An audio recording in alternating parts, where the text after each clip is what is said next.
Before we start, pay attention. Every time you spot trivia in this video, keep counting. Comment the final number, stay subscribed, and you could win an Amazon gift card this month. Subscribed? Good. Let's go. Thugs open fire, forcing the father into hiding as his daughter shoots his attackers one by one. A bullet hits him, yet he keeps returning fire and soon realizes his daughter is protecting him. He spots a captive family in a cage and promises to return for them. He hears the boss's voice, steps through a door, only to find an injured woman lying beside a radio as the crime boss ambushes him and snatches his gun. A drug boss named Alejandro enters a bar. Liz, the waitress on duty, notices him and approaches to take his order. She brings his drink, ready to move on to the next table, but he stops her and asks if she has seen a man named Jensen. She claims she does not know anyone by that name, but he studies her face and mentions that Jensen is more than just a name to her. Her expression shifts, and she admits she knows him. Alejandro tells her to sit beside him and explains that Jensen has been in hiding ever since he stole from him. As he speaks, he slides a weapon up her thigh, making the threat clear without raising his voice. She panics and begs him stop. Good girl, Lizzie. Now. A customer nearby senses something is wrong and watches them. Alejandro ignores him and tells Liz to pass along a message. Jensen must return what he stole. He removes the weapon and tells her to continue working as if nothing happened. The same customer attempts to confront Alejandro outside the bar, but he gets beaten down and humiliated instead. Another man named Bao spends time in the forest with his daughter, Tag. She lines up a shot and hits her target cleanly. They walk together to inspect the game and return home for dinner. The rest of the day passes with routine tasks, chopping wood, and cleaning the hunting rifle. Bao drives into town the next morning, and when Tag wakes up, she finds wrapped birthday presents on the table. She opens them one by one. Inside one box is a handgun, so she takes it with her when she goes fishing by the river.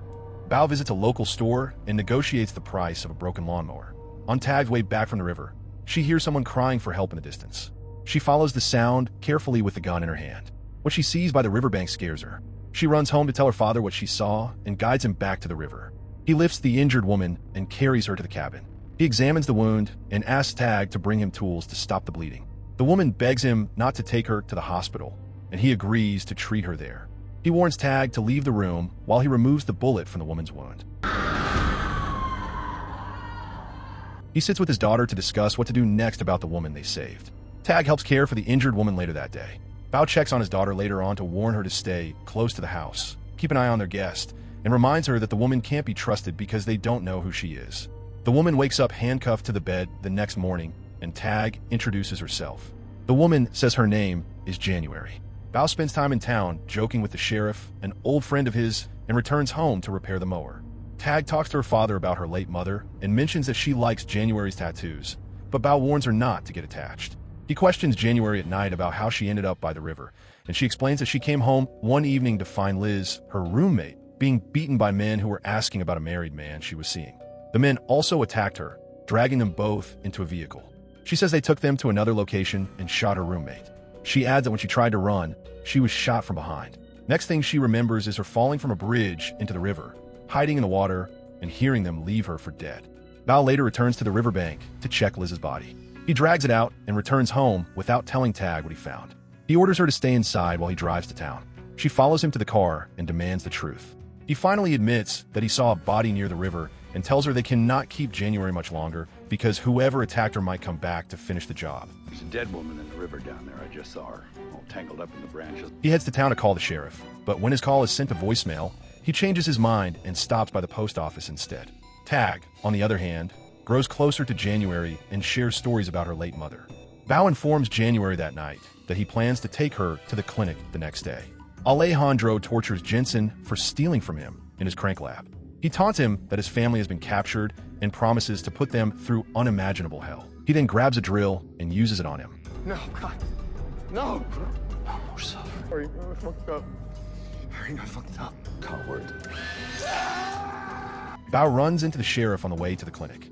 The sheriff mentions that an officer's body with drill wounds was found near the river. He also asks Bao if he knows anything about the female corpse discovered earlier on. Bao denies knowing anything and is told to keep his daughter safe.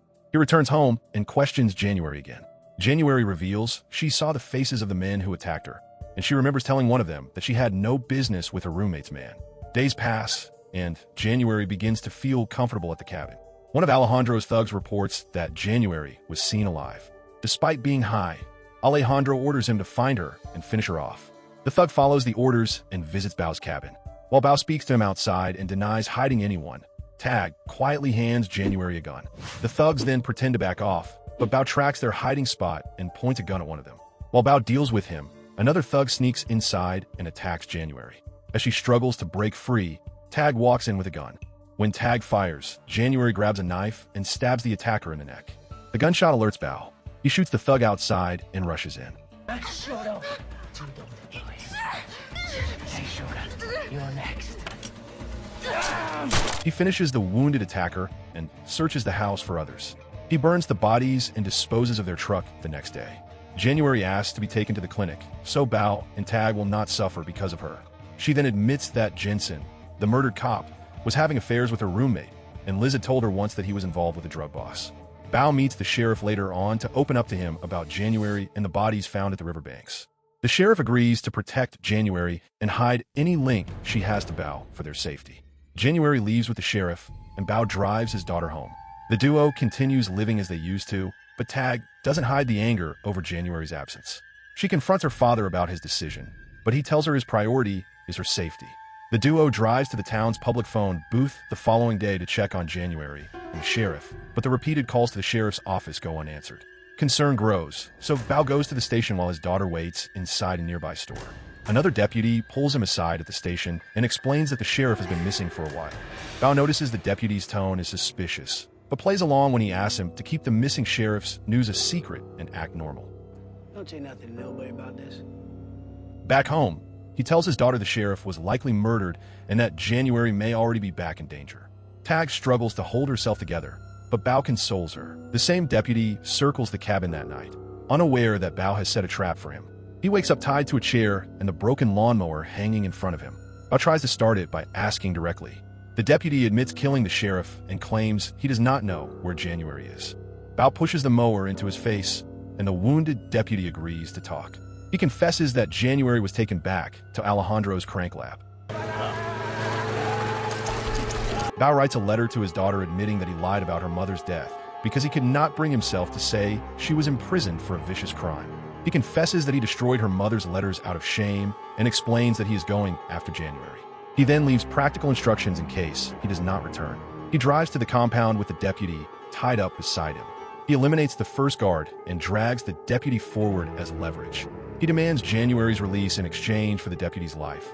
But Alejandro refuses to negotiate and states he has no use for trades. He curses him out for murdering the men he sent to the cabin and asks him to exchange his daughter for January. Bao shoots Alejandro, and shots erupt from multiple angles, including behind the parked vehicles and barricades. Bao returns fire and moves for cover. From a distance, Tag's sniper round drops one of the gunmen. A bullet strikes him, but does not stop him. He realizes his daughter must have followed him and is now covering him with a sniper. He pushes toward the main building while she clears up the area.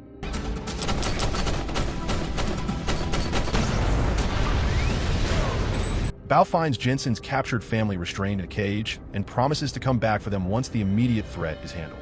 He allows a random junkie to escape and proceeds further down the building, where he hears Alejandro's voice coming from behind closed door. He forces it open and sees January injured and lying beside a radio. Alejandro attacks him from behind and snatches his gun. While he taunts Bao, Tag's bullet takes him out. The duo immediately loads the victims into a vehicle, and Tag drives them to the nearest clinic. Fast forward to a few months later, January, now fully recovered, thanks the duo for saving her and says her goodbyes. Tag decides to meet her mother, who had recently been released from prison, while Bao waits quietly in the car, giving her space to get to know her mother. Despite his main priority being to protect his daughter, Bao risks his life to save the injured stranger he found by the river. If you were in his position, would you risk everything to save a stranger? Or protect your own child first? But the main question is, how many trivia did you count? Don't forget to comment.